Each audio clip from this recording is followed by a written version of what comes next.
पार्वती अपने गुफा में से बाहर नहीं निकले शिव महापुराण के यजमान बनने के लिए, तब माता चंचुला देवी ने हाथ जोड़कर मां जगतजननी जगदम्बा को सुंदर वस्त्र, सुंदर चूड़ियां, सुंदर आभूषण माता के चरणों में ले जाकर समर्पित करे थे और कहा, मां इन चूड़ियों को जो मैं दे रही हूं, ये लाल चूड़ी, ये लाल श्रृंगार, ये लाल वस्त्र, जो लाल चूनर जो मैं प्रदान कर रही हूं, मां बस ऐसी कृपा कर दे कि तू इन चूनर को धारण करे और मेरा भी सौभाग्य, मेरा भी सुहाग अमर कर दे, बस इतनी कृपा मेरे ऊपर कर दे। वो सिंधारा दूज का महत्व है।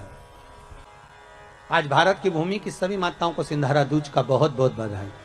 माता पार्वती, मां जगतजननी आपके सुहाग को अखंड सौभाग्यवती बनाए, यही भगवान से प्रार्थना। सती में और पार्वती में एक अंतर भारी है।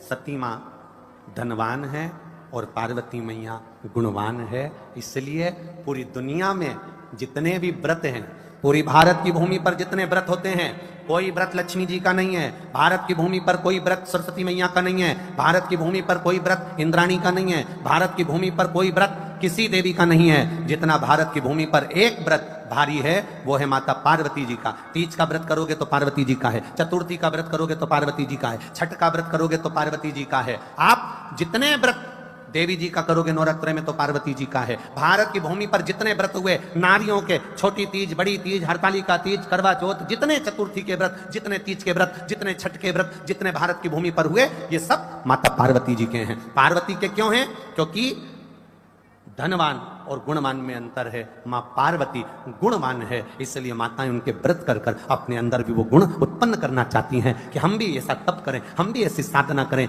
हे माता पार्वती, जैसे आपका अखंड सौभाग्य है, हे मां जगतजननी हमारा भी मांग में अखंड सौभाग्य रहे। जैसे आपके चूड़े अमर हैं, हे मां हमारे हाथ में भी चूड़े अमर हो। हे मां जैसे आपके भाल की बिंदी अमर है, मां मेरे भाल की बिंदी भी अमर हो।